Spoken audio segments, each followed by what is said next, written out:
a final in Memphis. Number 18, South Florida loses to the Tigers by 3. Nico Gramatica missed a 50-yarder as time expired as the South Florida Bulls dropped to 6-2. This was a game in which Memphis outscored the Bulls 17-0 in the fourth quarter. The over 58.5 cashes, as well as the home dogs cash in the 3.5.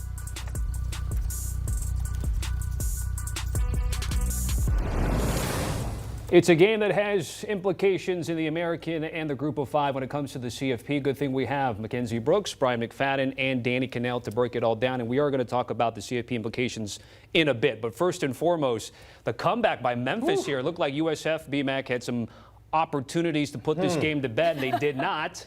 And the Tigers end up winning this one by 3. Surprised all of us. I think if you were not cheering for Memphis, you really felt like USF had this game all the way locked and loaded for them to win, and Memphis just were battle tested. They fought to the end, and in the moment where they needed to win this ball game in terms of who should represent the Group of 5 in the playoffs, it felt like USF, when you look at what they've done this entire season, when you look at starting the season off beating Boise, going on the road to Gainesville, beating Florida, you fought against Miami, lost that ball game. But outside of that, the only blemish was losing to the Miami Hurricanes, who many still believe is one of the best teams in college football in terms of top 10 ramifications.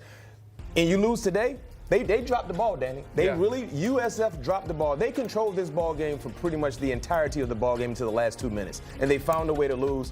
It's going to be hard for me to believe South Florida could easily make a strong case to get into the playoffs moving forward, losing today. I do think you have to give a ton of credit to Memphis. Yeah. Brendan Lewis, their quarterback. Remember, it was up in the air. Was he going to play? Was he not going to play?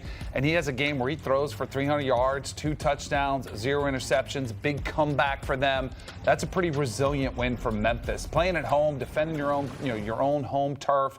This was a fun game. I think we all thought it was going to be a close, hard-fought game, but I think if you're Alex Golesh at USF, you feel like one got away from you there, especially blowing that lead late. Yeah, we just saw the second half drives where they scored practically on every drive except for a missed field goal attempt. And Ken's, it was interesting because this easily could have been our 4th ranked unranked matchup this week. We'll ended up with 3 because of what happened with Memphis and UAB last week. But you guys in the Inside the Lines team knew that this game had a lot of importance, not only in the AACC, but also the G5.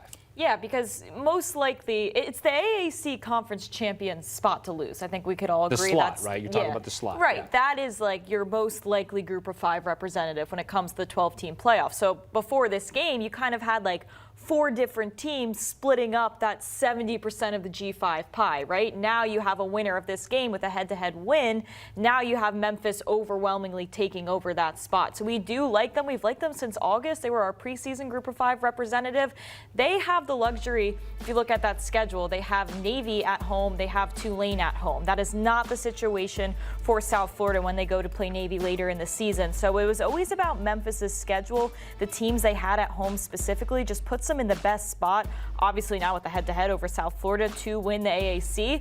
What I will say, though, while it should be their spot to lose, the conference champion of the American, if they go on and they lose a bad game, if this becomes a 2-loss American Conference champion, I'm not convinced that they feel like they have to take them. If a team like JMU is running the table, covering spreads, they win the Sun Belt, they are really 100% of that Sun Belt part of that pie. So you have like 70% American, 20% Sun Belt, then a little bit of weird stuff that could go on in between to fill out the rest of that 100%. Boise State, do you think Boise State Boise is still State, alive? UNLV, like those teams make up that weird 10% possibility. But the great thing about JMU is they really are the only shot. So it's like 100% of the Sun Belt is going to be JMU. Now you have Memphis really rocking most of the pie for the American. So James Madison would like to see a 2-loss American champion or more, given a little bit of chaos from They're what we see rooting down for, the way. you know, Navy to beat South Florida, or South Florida to beat Navy, and then Memphis loses to Navy, and they want to see this whole Spider-Man meme situation. Then they just rise from the ashes. And to that point, Danny, if somehow, let's just say for argument's sake, it is going to be Memphis who ends up with the bid, you have a problem with that UAB loss? So I do. I mean, if we're going to tell, other teams,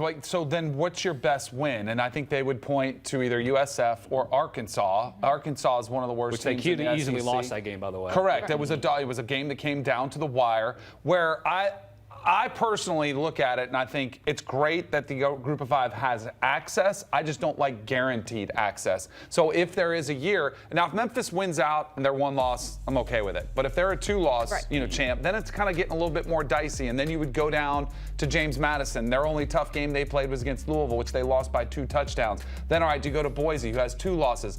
Then you're starting to ding the quality of the team that's getting into the group of into the 12-team playoff. Where yes, if you earn your way in with a solid resume like Boise State did last year, where they had played Oregon really tough, they had been, it was their only blemish, then I'm totally okay with it. I just don't like guaranteeing the group of 5 team a spot in the college football playoff. I think we were really, really lucky that the first go at this 12-team playoff thing, we got Boise State and this beautiful story, and Ashton Genty, who's even in the Heisman race. Like, it's hard to imagine that year in and year out that's going to be the group of 5 story, and I hope it is. But we're definitely going to hit years and ruts like this where these aren't ranked teams. They aren't close to ranked teams potentially by December, and it's this awkward situation of maybe we have to rewire this too. Right, because then you go Big Ten, you go, well, if you have Notre Dame and the G5 taking up slots, that means perhaps 1 less for the Big Ten, perhaps 1 less for the SEC, perhaps 1 less for the Big 12. BMAC will give you a final word here when it comes to the G5 and the CFP.